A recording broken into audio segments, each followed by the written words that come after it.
Huh? What's the meaningful... Wait, I'm sorry, this is so distracting. Because the fucking youth of society...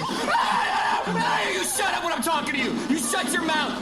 Is it stuck? Yeah, it's done. That is so long. What's the meaningful symmetry breaker between the tragedy of a man, his whole value being essentially the GDP of the house, and the country having, that it's a good thing, it's not a tragedy, that the GDP of the country is good. That's a good thing. But at the house level, which is a small country, it's a tragedy. What's a symmetry breaker? That makes one good and one ecological tragedy. Fallacy, right? What's good at like... What are you saying? You don't know what an ecological fallacy is? Look, I asked you the symmetry breaker. You saying fallacy. No, I'm answering with ecological fallacy. If you don't know what it is, that's okay. I can explain it to you. Oh, you're so condescending. Just answer the question. Genuine. You don't have to know all words. I actually don't think it's bad if you don't know what it is. But my answer to your question is ecological fallacy. If you want me to explain ecological fallacy, I'm willing to do so. Cool. Can you do that after you answer my question? My answer to your question is an ecological fallacy. So you can't answer it. So you won't answer it because it's... You don't know what that word means, do you? Is a question a fallacy?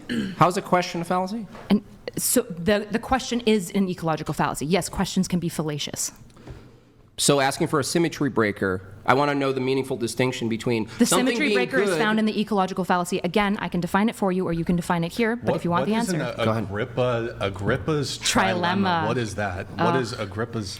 It's something that she heard Destiny talk about that she never repeats heard Destiny talk about and it. has nothing to do with the thing that we're debating. But it's a way for her to deflect away when she gets cornered, and she does it in multiple debates. She did it in their first debate too. Okay. But it doesn't fool anybody else in the audience. Do you want to answer That's why his you question? can't tell me what subjectivism and relativism are and how your position justifies I can itself. answer both of those things. Okay, You're go. the one who thought absolutism and objectivism are the same thing when they're not The synonymous. words can mean the same thing in the They context. don't mean you the idiot. same thing in You're philosophy so at stupid. all. Yes, they do. This Do you want to so answer dumb. his question on Agrippa's trilemma? Tell me how your position is think so. true if it's arbitrary and if it's subjective. not arbitrary.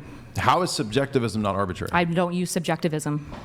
You were talking about relativism. Relativism is the same thing. No, it's yes, not. Yes, it is. No, it's You're not. so stupid. It's the same thing. Okay, do you want me to Tell me define how it it's for you? different. Relativism is looking at the scale at like a group of things and finding things relative to certain points. So, for example, relativism would answer the simple philosophical question. If a man steals bread, is it bad? Relativism would go, why is he stealing bread? If you find out that he's in like a super tyrannical country and he can't feed his children, most people It's would called agree. moral relativism. There you go. And it's purely moral what? Subjectivism would say, what I like to do is what is right. It is fully centered on I and the individual. Relativism looks at like the outer situation and Who's like looking? If I say, utilitarianism is a great example this is of so relativism. silly.